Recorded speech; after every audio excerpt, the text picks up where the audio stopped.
Jesus ang kanyang ina at ang minamahal niyang alagad na nasa tabi nito. Sinabi niya, "Ina, narito ang iyong anak." At sinabi niya sa alagad, "Narito ang iyong ina." Mula noon, pinatira ng alagad na ito sa kanyang bahay ang ina ni Jesus. Sa eklesyal na istorya, ang kapistahan ng 7 hapis ni Maria ay tuwing 3 linggo ng Setyembre. Pinasimulan ito ng grupong Servants of Mary noong taong 1668. Binago ni Papa Inocencio ika-12 ang ngalan ng pistang ito bilang Mater Dolorosa noong taong 1672. Ang kapistahang ito ay inilipat sa araw ng Biyernes Dolores, ang huling araw ng Biyernes bago mag-Semana Santa noong taong 1714. Pinalawak ni Papa Pio VII ang pagdiriwang na ito sa buong simbahang Katolika. Itinala ito sa liturgikong kalendaryo noong taong 1814. Pagsapit ng taong 1913, pinirmihang itinakda ni Papa Pio X ang kapistahan ng Mahal na Birhen ng Hapis tuwing ika-15 ng Setyembre bilang pagtatanghal sa partisipasyon ng Birheng Maria sa pagpapakasakit ng Panginoong Hesukristo. Kasunod ito ng pistang araw ng pagtatagumpay ng krus tuwing ika-14 ng Setyembre. Ang imahen ay nasa pangangalaga ni Ginoong Gerald Tanael at pamilya. La Virgen Dolorosa, Ipanalangin po kami.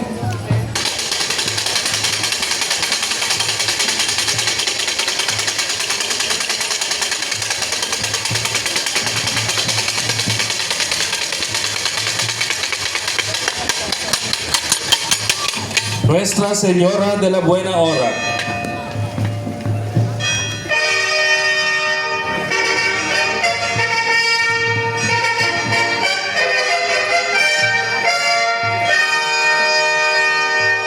Bagamat hindi tiyak ang pinagmulan ng debosyon sa Nuestra Señora de la Buena Hora ng Quiapo, ipinapalagay na dinala ito rito ng mga misyonero mula sa Macau o Molucas sa pamamagitan ng kalakalan o pagpapatalsik sa kanila noong panahon ng mga Kastila.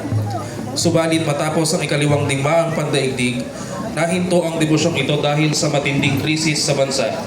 At noong dekada ng 1960, ay tuluyan pang nawala o ninakaw ang sagradong imahen ng walang pakundangan itong ipinagbili ng isang puro paroko kasama ng iba pang antigong kagamitan ng simbahan. Bagamat nabigo ang unang pagtatangka ng muling buhayin ng debosyon noong dekada 1990 dahil sa pagbabago ng administrasyon, opisyal naman itong naisakatuparan ng mga Hijos del Nazareno noong Agosto 15, 2017 sa pamamagitan ng pagbabasbas sa isang bagong imahen at pagdaraos ng isang solemneng prosesyon sa Quiapo. Ang kanyang kapistahan ay ipinagdiriwang tuwing ika-15 ng Agosto. Ang imahen ay nasa pangangalaga ng pamilya Silva.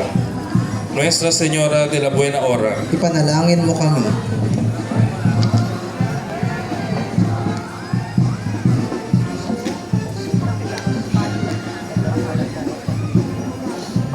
Nuestra Señora de la Asunción de Bulacan,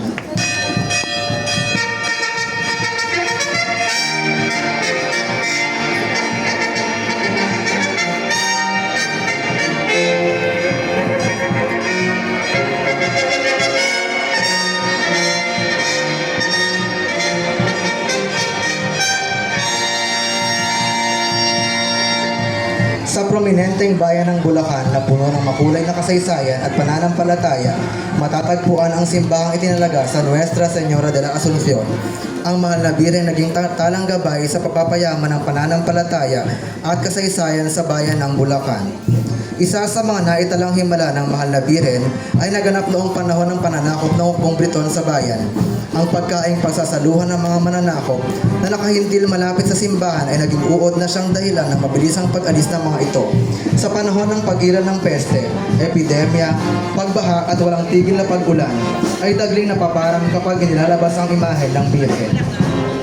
Dahil sa mga hindi mabilang na himala na naiuugnay sa Mahal na Birhen at sa masiglang debosyon ng mga tao, ito ay pinagkalooban ng Koronasyong Episkopal ng Lubhang Kagalang-galang Dennis C. Villarojo Didi noong ika-28 ng Nobyembre, taong 2020. Ang imahen ay nasa pangangalaga ng pamilya Monzon.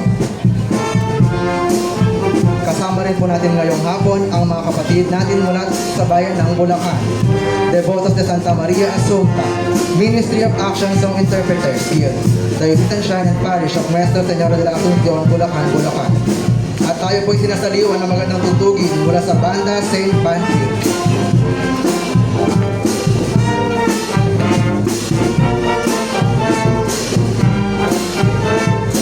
Nuestra Señora de la Asunción de Bulacan. Ipanalangin mo kami.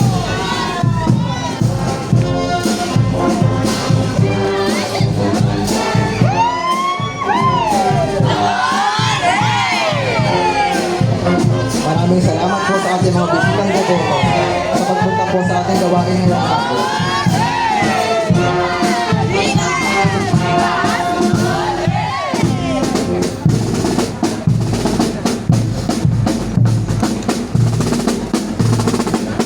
Ang awiting tinutugtog po ng ating banda ngayong hapon ay ang Viva Asuncion, ang himno po sa mahal na Birhen Asuncion ng Bulacan.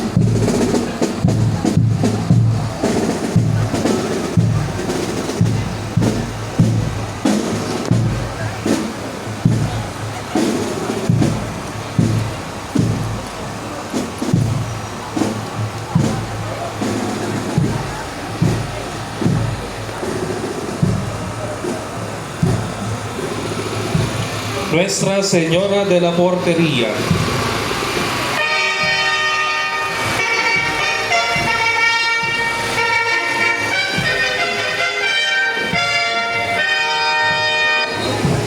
Ang kasaysayan ng debosyon sa mahal na Birhen ng Portería ay maaaring masubaybayan sa isang himalang naganap sa kumbento ni San Antonio de Avila sa Avila, Espanya noong 1718.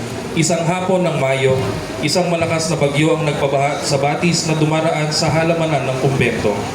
Si Fray Luis de San Jose, ang hardinero ng kumbento, ay dali-daling lumabas upang tingnan ang nangyayari. Ngunit sa kasamaang palad ay tinangay siya ng rumaragasang tubig. Sa abot ng kanyang makakaya, umakyat siya sa isang bahagi ng pader na nakatayo pa at buong pagtitiwalang humingi ng proteksyon kay Maria na kanyang lubos na debosyon. Sa sandaling iyon, nakita ni Fray Luis sa kalangitan ang larawan ng kalinis-linisang paglilihi. Dahil sa nag-aalab niyang pag-ibig sa Birhen bunga ng himalang iyon, ipinaguhit niya sa isang pinta ang larawang kanyang nasaksihan upang ito ay mapagpitaganan, mapanalanginan at madalaw ng mga mananampalataya bilang ina ng langit. Ang larawan ay inilagay sa porteriya o tarangkahan ng kumbento noong Abril 2 linggo ng Palaspas taong 1719. Hindi naglaon ay lumaganap ang debosyon dito. Dumami ang mga bumibisita sa porteriya ng kumbento at makalipas ang ilang taon, noong 1733, isang magandang kapilya ang itinayo katabi ng simbahan at malapit sa lugar kung saan naganap ang himala. Dahil inilagay ang larawan ng kalinis-linisang paglilihi sa tarangkahan, nakilala siya ng mga tao bilang Birhen sa tarangkahan o mahal na Birhen ng porteriya, kaya dito nagmula ang kanyang titulo. Patuloy na lumaganap ang debosyon sa mahal na Birhen bilang mahal na Birhen ng porteriya at kalaunan ay dinala ito ng mga Fransiskano sa Pilipinas. Unang naitatag ang debosyon sa napapaderang lungsod ng Intramuros, kung saan isang larawan ng kalinis-linisang paglilihi ang inilagay sa porteriya o tanggapan ng pagtanggap ng isang kumbentong Fransiskano. Dito nakilala ang larawan bilang Nuestra Señora de la Portería. Kalaunan, lumaganap din ang debosyon sa mga bayan ng Mahihay, Laguna, Calabanga, Camarines Sur at Daraga, Albay. Sa mga bayan lamang ng Calabanga at Daraga, kinilalang patrona ng bayan ang Birhen de Portería. At mula sa mga bayang ito, lalo pang lumago ang debosyon sa mahal na Birhen ng Portería. Ang imahen ay nasa pangangalaga ni Ginoong Joshua Arguson. Nuestra Señora de la Portería. Ipanalangin mo kami.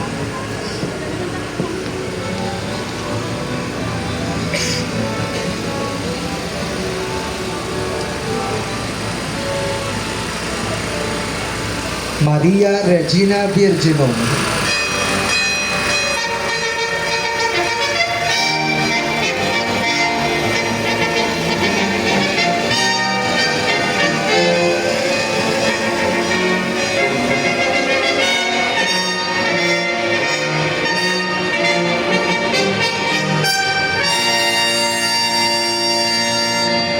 Si Maria ay pinalamutian bilang isang birhen. May hawak siyang liryo sa kanyang mga kamay. Isang korona ng mga bulaklak ang pumuputong sa kanyang ulo. Ang kanyang buhok ay bukas at malaya nakaladlad sa kanyang mga balikat. Isang tipikal na tanda ng dalaga at hindi kasal na babae sa sining patungkol sa mahal na birhen. Isang korona ng mga bulaklak at hindi mabilang na iba pa na mga birhen ang nakapalibot sa larawan ni Maria. Ang buong representasyon ay pinangungunahan ng figura ng kordero na nagtagumpay sa kamatayan sa pamamagitan ng pabibigay ng kanyang buhay. Ang Birheng Maria at lahat ng iba pang mga birhen ay sumusunod sa kordero gaya ng paalala sa atin sa aklat ng pahayag. Sila ay mga birhen at ito ang mga sumusunod sa kordero saan man siya pumunta. Ang imaheng ito ay nasa pangangalaga ni Ginoong Alpi Obilia mula sa bayan ng Noveleta, Cavite. Maria, Reyna ng mga birhen, Ipanalangin mo kami.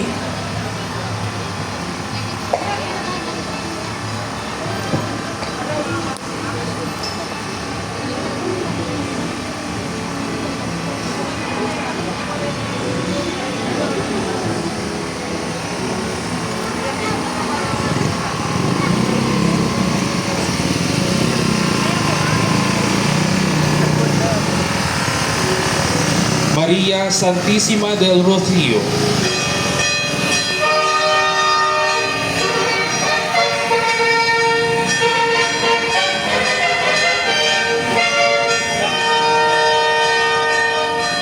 Taong 1935, muling kinomisyon ng Cofradia del Rocío si Don Pio Moller Frank upang maglilok ng isang banal na imahe ng mahal na Birheng Dolorosa na hindi na nahahapis ngunit hindi rin nagagalak. Tinawag itong Maria Santissima del Rocío, hango sa titulo ng Nuestra Señora del Rocío sa Almonte, Espanya, at ipinagawa bilang kapalit ng naunang imaheng nawasak sa panununog at paglapastangan sa mga simbahan noong 1931. Ikalabindalawa ng Setyembre 2015 nang pagkalooban ang banal na imahe ng koronasyong kanonikal ng Lubhang Kagalang-galang Jesus Catalan, Obispo ng Malaga. Minamahal siya ng mga taga-Malaga, lalo na sa Barrio de la Victoria, sa pamagat na Novia de Malaga, na nagmula sa paghahandog ng isang babaeng bagong kasal ng kanyang damit pangkasal sa mahal na Birhen, dahilan upang maging tanyag ang kanyang puting kasuotan. Ang salitang Rocío ay mula sa pandiwang Kastilang Rociar na nangangahulugang magwisik at iniuugnay sa mahimalang pamamagitan ng mahal na Birheng Maria noong panahon ng pagtuyot sa Almonte. Ang hamog ay sagisag ng grasya ng Diyos na dumadaloy sa pamamagitan ng Ina ng Diyos, habang imahen mula sa Malaga ay nagpapakita kay Maria na bagamat nababalot ng hapis, ay puspos pa rin ang pag-asa sa muling pagkabuhay. Kasalukuyang nakadambana ang orihinal na imahen sa parokya ni San Lazaro sa Malaga, Espanya, at ipinagdiriwang ang kanyang kapistahan tuwing Lunes matapos ang dakilang kapistahan ng Pentecostes. Ang imaheng ito ay nasa pangangalaga ng pamilya Gimba mula sa lungsod ng Cavite. Maria Santissima del Rocío, ipanalangin mo kami.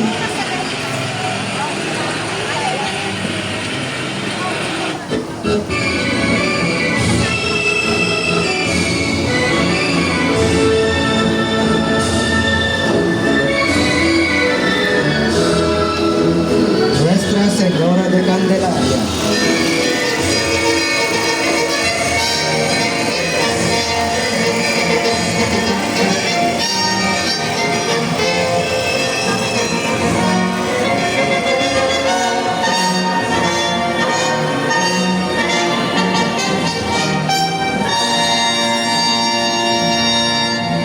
ang mahal na Birhen ng Candelaria ay isang pinagbibitagang titulo ng mahal na Birheng Ina sa simbahang Katolika na nagpapakita ng pag-aalaala sa paghahandog kay Jesus sa templo. Ang debosyong ito ay nagugat sa kapistahan ng Candelaria na kumakatawan sa araw kung kailan dumaan ang Birheng Maria sa mga ritual ng purifikasyon at inihandog si Jesus sa templo. Sinasagisag nito si Kristo bilang ilaw ng sanlibutan. Ang pagpaparangal na ito ay nagmula sa pagpapakita ng Birhen ng Candelaria sa Canary, Espanya, at nanatili itong malawak na ipinagdiriwang sa buong Latin America. Ang kandila ng perdon ay isang benditadong kandila na simbolo ng debosyon sa Nuestra Señora de la Candelaria. Ito ay sinisindihan para sa proteksyon sa panahon ng kalamidad at kapag humihingi ng mga biyaya na kumakatawan sa pag-asa, pananampalataya at banal na pamamagitan. Ang kanyang kapistahan ay pinagdiriwang tuwing 2 ng Pebrero. Ang imahen ay nasa pangangalaga ni Ginoong John Chris Montero mula sa bayan ng Noveleta, Cavite. Nuestra Señora de Candelaria, Ipanalangin mo kami.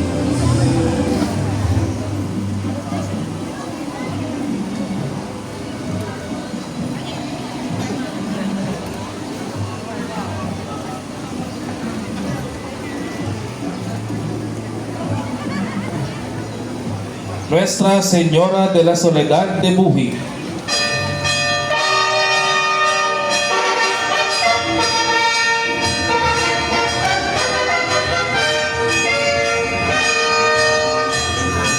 Ang imahe ng Nuestra Señora de la Soledad de Tambo, Buhi, Camarines Sur, ay ninilok ng isang lalaking nagangalang Bagacumba mula sa isang puno ng kalpi, kasama ang imahe ng Nuestra Señora de Salvación ng Horoan, Tiwi, at ng San Antonio de Padua.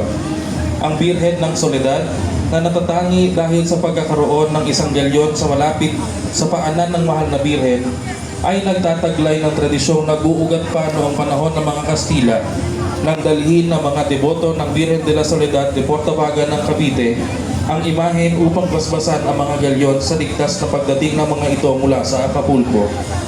Ang debosyon sa Nuestra Señora de la Soledad de Buhi ay nananatili sa loob ng 240 taon at pinaniniwalaang ipinakilala ng isang kura parokong Fransiskano na naglingkod sa Cavite, kung saan nagmula ang debosyon. Ang imahen ng Nuestra Señora de la Soledad de Buhi ay tumanggap ng karangalan ng Koronasyong Episkopal, kasabay ng pagtatalaga ng parokya bilang Arkidiosesanong Dambana ng Nuestra Señora de la Soledad de Tambo noong 8 ng Disyembre 2023. Ang imahen ay nasa pangangalaga ni Ginoong Gomer Kapinig at pamilya. Nuestra Señora de la Soledad de Buhi, ipanalangin mo kami.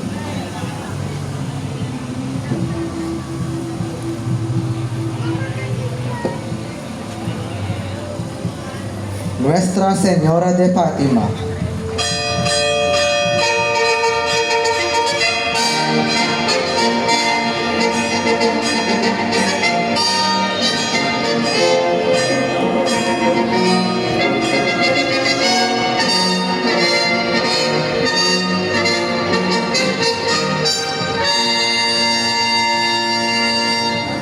si Maria ang mahal na Birhen ng Fatima ay ang titulong iginawad sa Ina ng Diyos kaugnay ng mga kaganapan ng kanyang mga pagpapakita sa bayan ng Fatima sa bansang Portugal noong taong 1917. Ito ay ang 6 na buwan na sunod-sunod na aparisyon mula 13 ng Mayo hanggang 13 ng buwan ng Oktubre.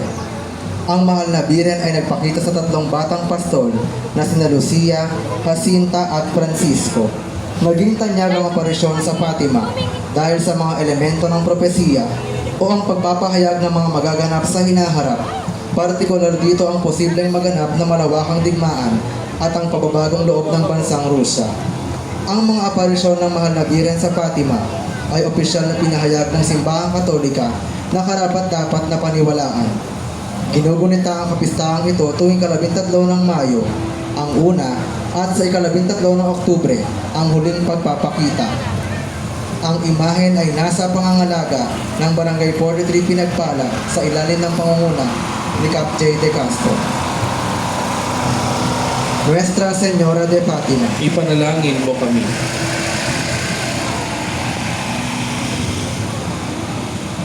Nuestra Señora del Santísimo Rosario,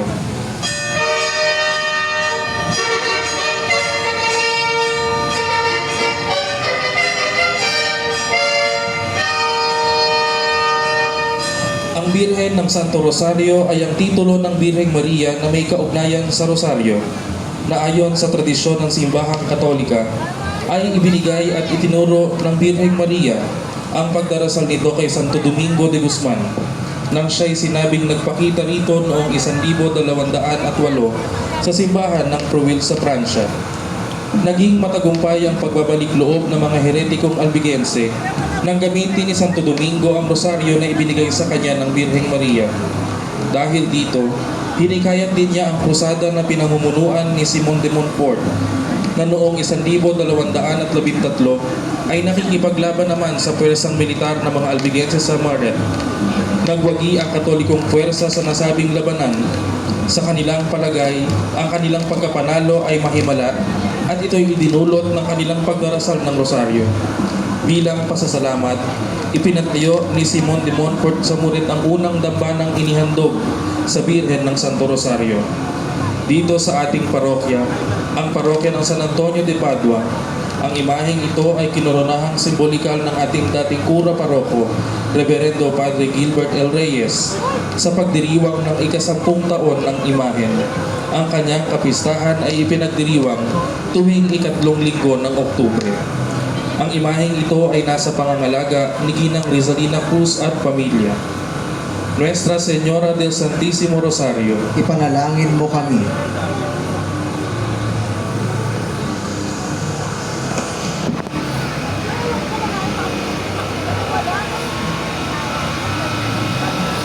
La Inmaculada Concepción de María Santísima.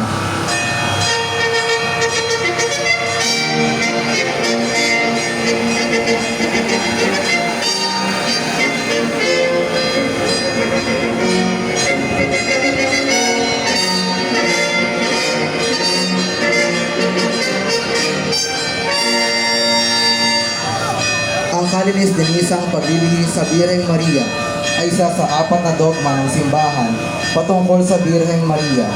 Ito ay tumutukoy sa kawalang bahid ng orihinal na kasalanan ng Birheng Maria noong siya'y pinaglilihi pa lamang ni Santa Ana.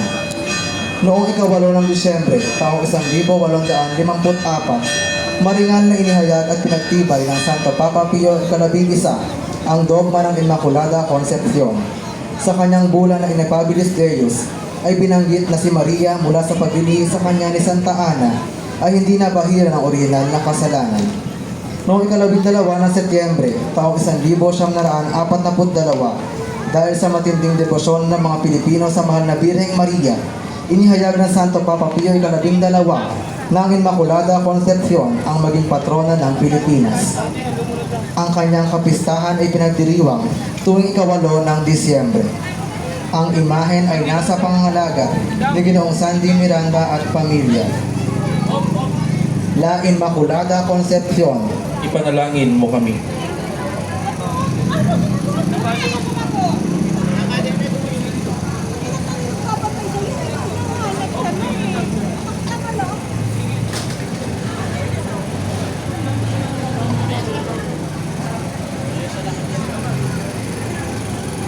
Nuestra Señora de la Anunciata de Boso Boso,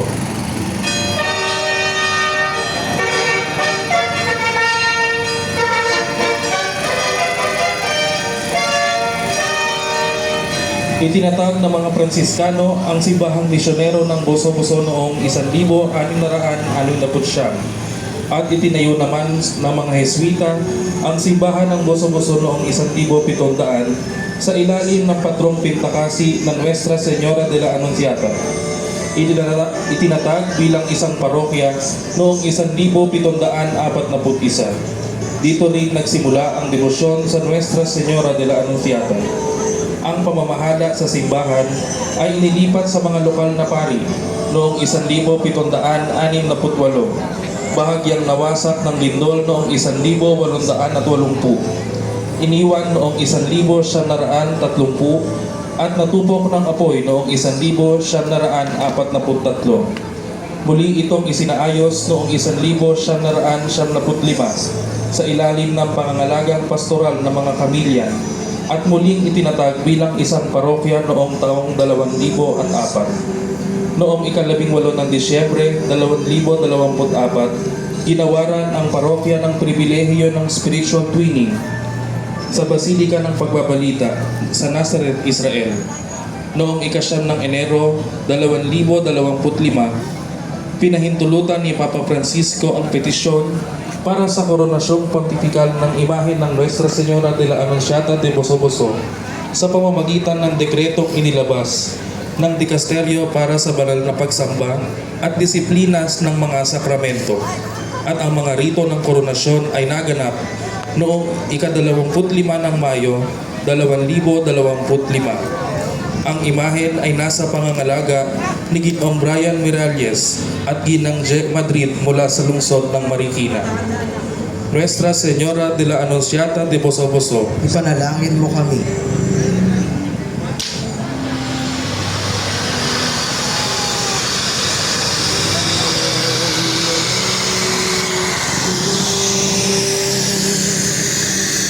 Nuestra Señora de Lourdes de Manila,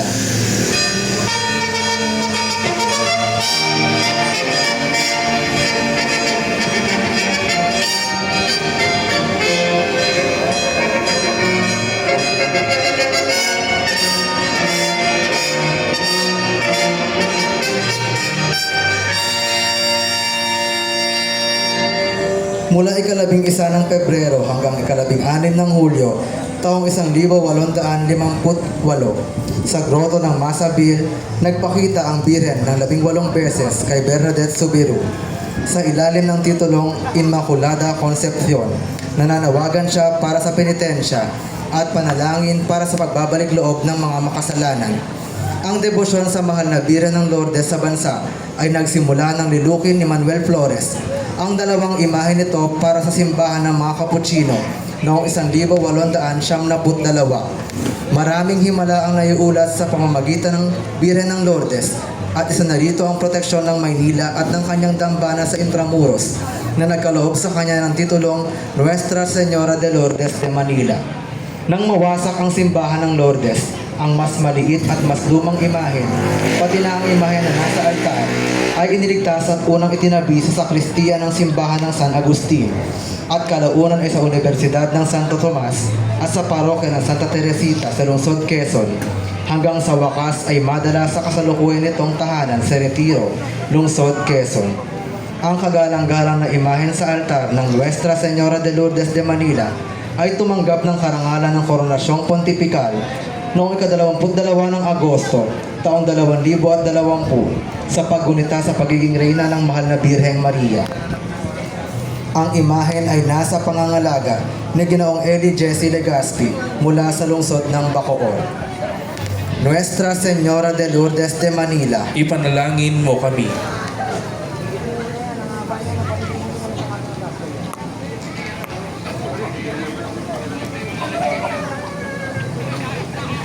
Virgen de la Rosa de Makati,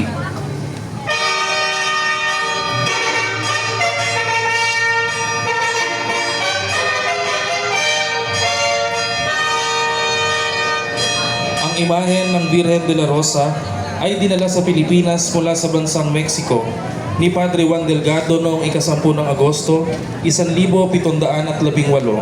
sa pamamagitan ng kalakalang galyon ng Manila, Acapulco, sakay ng galyong La Sacra Familia. Isa sa mga pinakatatanging katangian ng Birhen ng imahen ay ang espesyal na relikwaryo na matatagpuan sa dibdib nito na naglalaman ng isang napakahalagang relikya, isang tunay na hibla ng buhok ng mahal na Birheng Maria noong siya ay nabubuhay pa sa lupa. Ang pahayag na ito ay pinototohanan ng Jesuitang mananalaysay na si Padre Murillo sa kanyang Historia de la Provincia de Filipinas de la Compañía de Jesus na nagsasabing ang iyong pinakabanal na imahen ng Nuestra Señora de la Rosa ay mayroong isang napakahalagang kayamanan sa kanyang dibdib. Mas dakila kaysa sa mga yaman na mayroon ang Tarsis sa karangayaan nito o sa maiaalok na ortil mula sa mga pinakamahalagang metal nito. Ito ang hibla ng buhok mula sa kanyang pinakabanal na ulo, kung saan ang pagiging tunay nito ay binasa ko ng may malaking paghanga sa malawak na lupain ng Indies na aking nalalaman. Walang katulad na relikwaryo ang umiiral. Sa kasamaang palad, noong panahon ng Rebolusyong Pilipino, ang relikwaryo kasama ang mga kamay at ulo nito na gawa sa garing ng imahen ay ninakaw at ang kinaroroonan ng mga ito ay hindi pa rin batid hanggang sa kasalukuyan. Sa kabila ng pagkawala ng relikya at ng mga orihinal na bahagi ng imahen, pati na rin ang hamon na makasabay sa mabilis na pag-unlad ng lungsod. Ang debosyon sa Virgen de la Rosa ay nananatiling isang buhay na pamana, lalo na sa pagtatanghal ng taunang Baile de los Arcos, ang katawagang ibinigay ni Don Alejandro Roses sa pagdiriwang ng kapistahan tuwing ika-30 araw ng Hunyo. Dahil sa kahalagahang pangkasaysayan, sa tala ng mga himala na iniuugnay sa Virgen de la Rosa at alinsunod sa ika-300 anibersaryo ng kanyang pagdating sa Pilipinas, ang Santo Papa Francisco sa pamamagitan ng kongregasyon para sa banal na pagsamba at disiplina ng mga sakramento ay nagawad ng koronasyong pontifikal sa mapaghimalang patrona ng Makati sa bisan ng dekreto na inilabas noong ika-28 ng Oktubre 2018. Ang koronasyon ay naganap noong ika-16 na araw ng Marso taong 2011. Ang pamahalaang lungsod ng Makati ay nagpatupad ng ordinansa ng lungsod bilang 2023-215 na nagpoproklama sa Virgen de la Rosa bilang isang pamanang pangkultura at patrona ng lungsod ng Makati noong taong 2023. Ang imaheng ito ay nasa pangangalaga ni Ginoong Del Albert Bote. Virgen de la Rosa de Makati, Ipanalangin mo.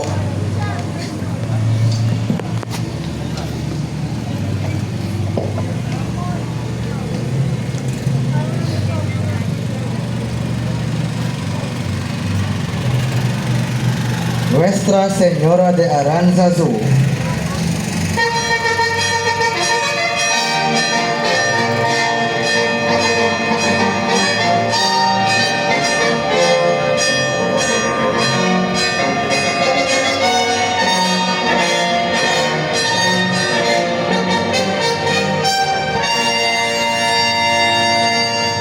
isang matinding tagtuyot sa Espanya ang iniulo ni San Vicente Ferrer noong taong 1467. Natapos ito noong ika-11 ng Hunyo taong 1469 nang magpakita ang mahal na Birhen ng Aranzazu kay Rodrigo de Balsategui, isang batang pastol. Nakatunto ang mahal na Birhen sa isang matinik na halaman na may kampana sa ilalim nito. Lumaganap ang debosyon sa mahal na Birhen ng Aranzazu hanggang sa makarating ito sa Pilipinas sakay ng mga galyong pangkalakalan mula sa Acapulco, Mexico. Noong taong 1705, pinasimulan ni Fray Juan de Echazabal ang debosyon sa mahal na Birhen ng Aranzazu dito sa Pilipinas. Ang kanyang pambansang dambana ay matatagpuan sa San Mateo, Rizal. Ang Nuestra Señora de Aranzazu ay ginawaran ng koronasyong pontifikal noong ika-31 ng Mayo taong 2017. Ang kanyang kapistahan ay pinagdiriwang tuwing ika-9 ng Setyembre. Ang imahen ay nasa pangangalaga ni Lester Morabe at Lester Mata, mga kasapi ng Knights of Our Lady of Aranzazu. Nuestra Señora de Aranzazu, ipanalangin mo kami.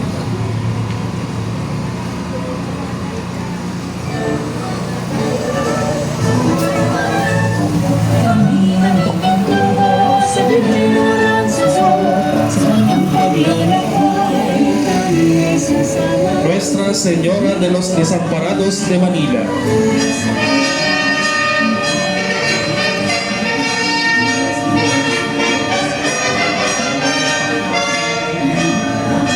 ang debosyon sa Nuestra Señora de los Desamparados ng Santa Ana, Maynila ay nagsimula sa pagdating ng kanyang imahen, isang tunay na replika ng ina ng mga walang mag-ampon ng Valencia, Espanya, sa pamamagitan ng kalakalang galyon ng Manila, Acapulco noong 1717, kasabay ng replika ng Santo Cristo de Burgos ng Sariaya, Quezon. Tinawag siyang La Gobernadora de Manila matapos ibigay ni Arzobispo de la Cuesta ang kanyang baston de mando sa Birhen bilang tanda ng pasasalamat sa kanyang pagkakatalaga bilang interim gobernador general ng bansa. Dahil sa dami ng mga himala, lalo na ang mga pagpapagaling at mga sinagot na panalangin na pumuno sa mga talaan ng parokya, ginawaran siya ng koronasyong pontifikal sa kanyang kapistahan noong ika-12 araw ng Mayo, 1971. Ang dambana na may ilang siglo na ang tanda ay ipinahayag naman bilang pambansang dambana ng mahal na birhen ng mga walang mag-ampon noong taong 2020.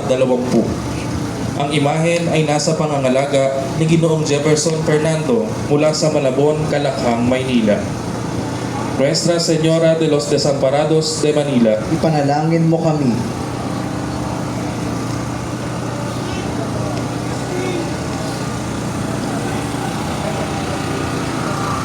La Inmaculada Concepción de Malabon.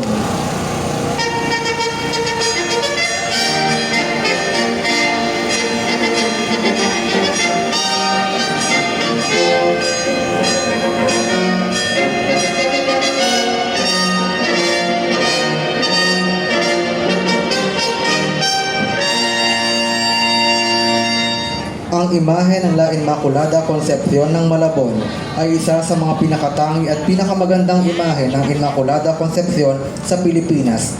Sinasabing ang imahen ay nililok sa Pampanga at kalaunan ay dinala sa isang bisita sa Hacienda Tambopong na ngayon ay Malabon. Gayunpaman, ang imahen at ang dambana ay napasa ilalim ng simbahang Agripayano noong panahon ng Rebolusyong Pilipino. Ngunit kalaunan din namang ibinalik sa simbahang Katolika noong 1906. Kaya naman nagpasadya ang mga Agripayano ng sarili nilang imahen at dambana. Dahil sa maraming himala na inuugnay sa kanyang pamamagitan, si Inang, na siyang tawag sa kanya ng kanyang mga deboto, ay ginawaran ng koronasyong pontipikal noong 17 ng Disyembre taong 1986. Ang parokya naman ay tinaas sa katayuan bilang isang diosesanong dambana noong 18 ng Disyembre taong 2021. Ang imahen ay nasa pangangalaga ni Ginoong Jefferson Fernando mula sa Malabon, Calakhang, Maynila. La Inmaculada Concepción. ipanalangin mo kami.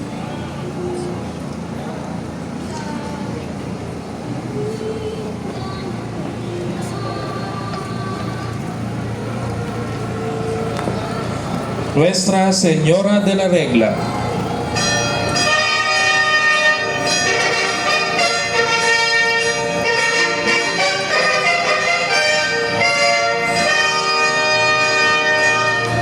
ang debosyon sa mahal na birhen sa regla ay pinasimulan sa Hilagang Afrika ni San Agustin, na siya mismong naglilok sa imaheng nakaligtas sa pagkawasak ng lungsod ng Hippo at kalaunay dinala ng mga sa Espanya, kung saan ito ay naging tanyag dahil sa mga himala. Noong 18 siglo, dinala ng mga Agustino ang debosyong ito sa Upon, ngayon ay lungsod ng Lapu-Lapu, sa pamumuno ni Padre Francisco Aballe, na nagpakita ng larawan ito sa mga mamamayan noong 1735. Dahil sa mga kwento ng himala, pinili ng mga tao ang birhen bilang kanilang patrona, na nagbunga ng masiglang debosyon at mga karagdagang himala. Ang kasaysayang ito ay nagbigay ng malaking karangalan noong 27 ng Nobyembre 1954 nang idambana at koronahang pontipikal ni Arsobispo Julio Rosales ang imahen, na naging kauna-unahang imahen mula sa Visayas na nakatanggap ng gayong makasaysayang pagkilala. Ang kanyang kapistahan ay ipinagdiriwang tuwing ika-21 araw ng Nobyembre. Ang imahen ay nasa pangangalaga ni Ginoong Mark Joseph Ponce. Nuestra Señora de la Regla, Ipanalangin mo kami.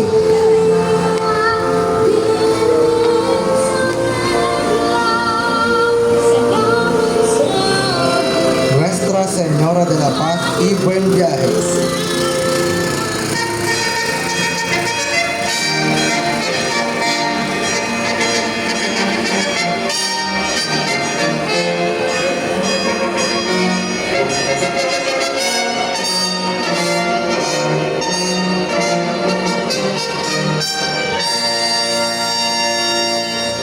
Ang makasaysayang imahe ng Birhen ng Antipolo ay dinala rito sa Pilipinas ng Gobernador General Juan Niño de Tabora noong 18 ng Hunyo taong 1626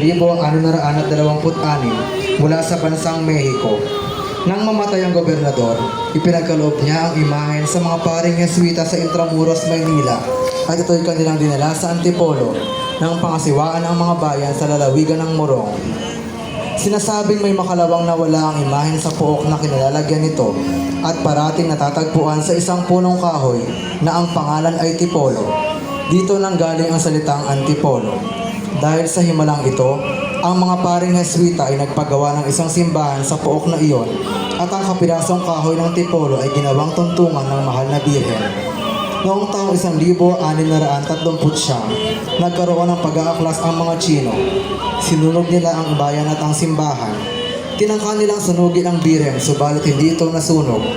Pagkaraan, dinala ang mahal na Birhen sa Cavite.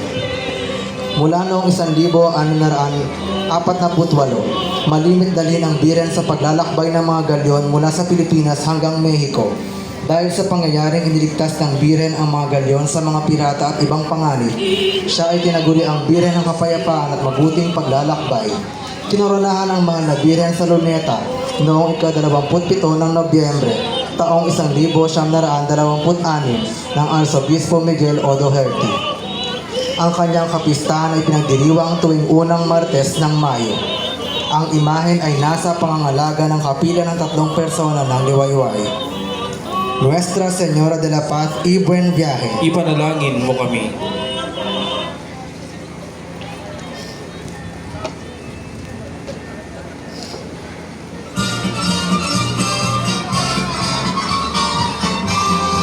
Nuestra Señora de Peñafrancia de Naga.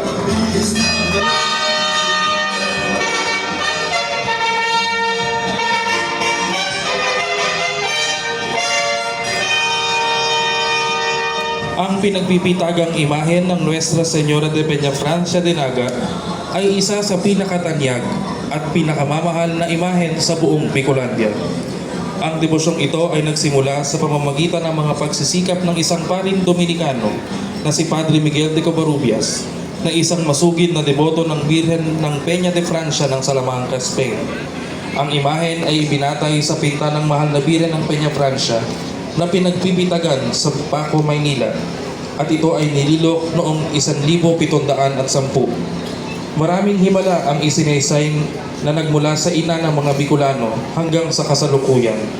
Ang pinakatampok sa mga ito ay ang pagtatapos ng paglaganap ng kolera na pumatay sa halos buong rehiyon noong 1882.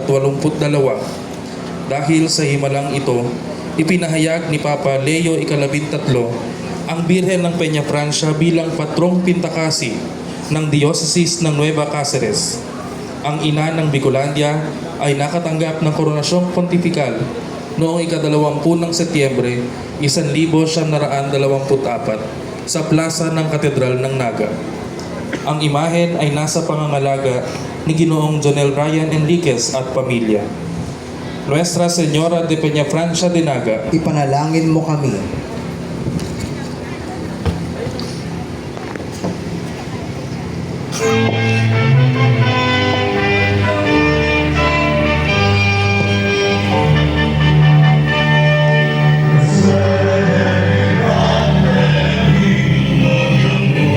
Nuestra Señora del Santísimo Rosario, la Naval de Manila.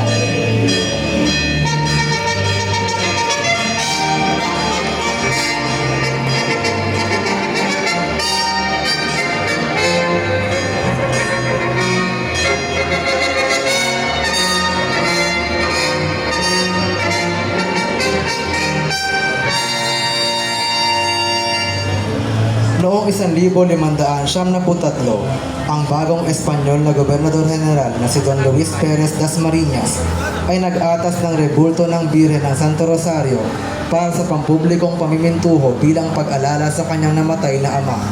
Sa ilalim ng direksyon ng kapitan na naging pari na si Don Hernando de los Rios Coronel, ang imahen ay ginawa ng isang hindi kilalang Tsino imigrante na kalaunan ay nagbalik loob sa Kristyanismo.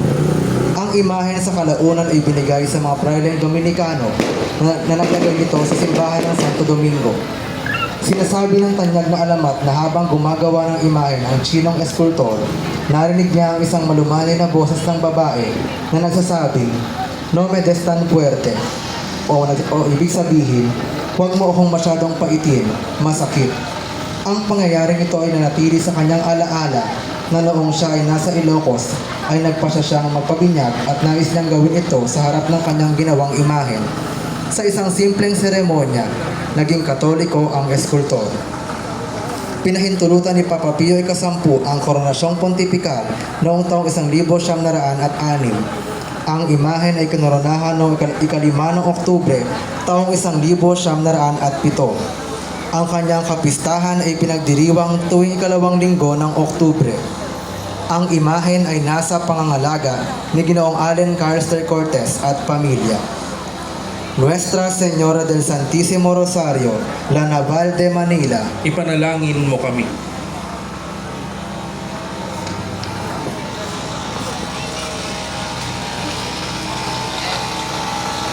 Nuestra Señora de la Soledad de Portabaga,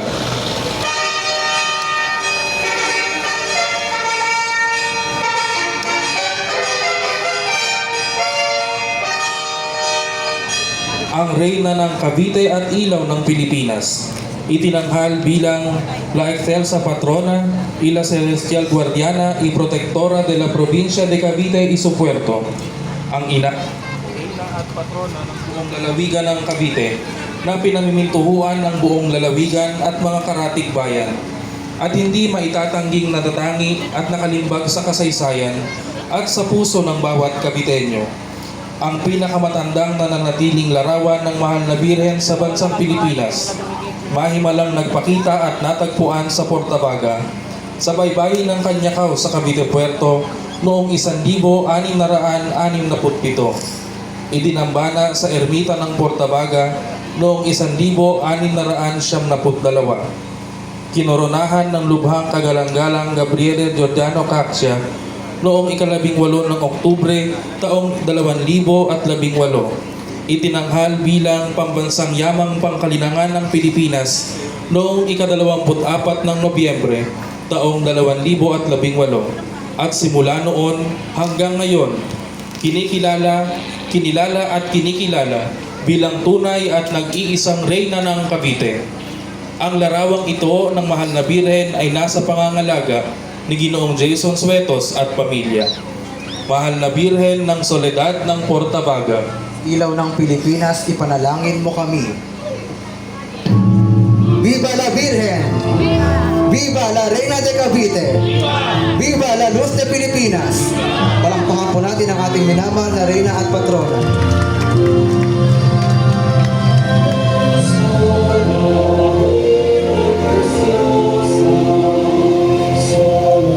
Atin pong salubungin ng malakas na palakpakan, La Festejada, Nuestra Señora de las Flores.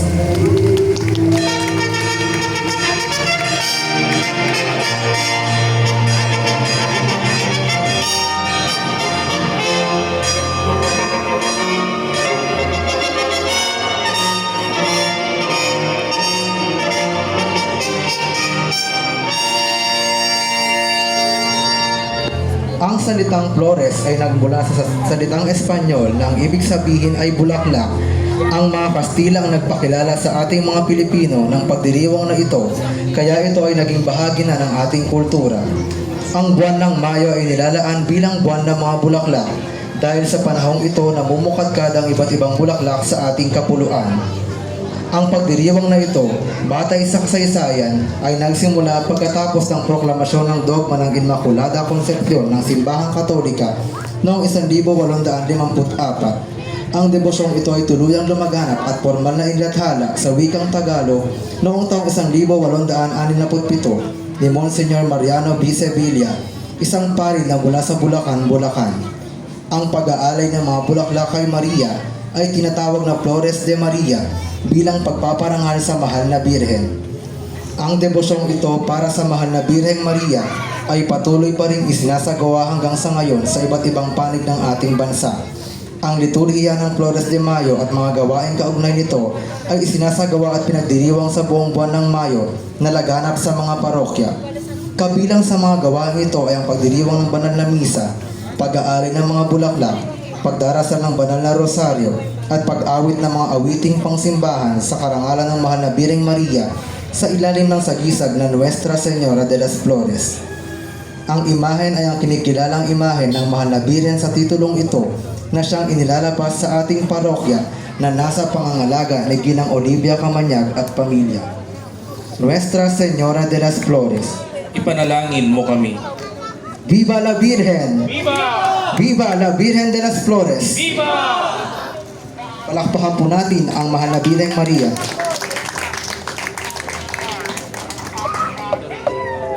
Sa dako pong ito, tayo po ay nagpapasalamat sa lahat po ng sumuporta at tumulong sa ating Grand Marian Procession at Grand Flores de Mayo.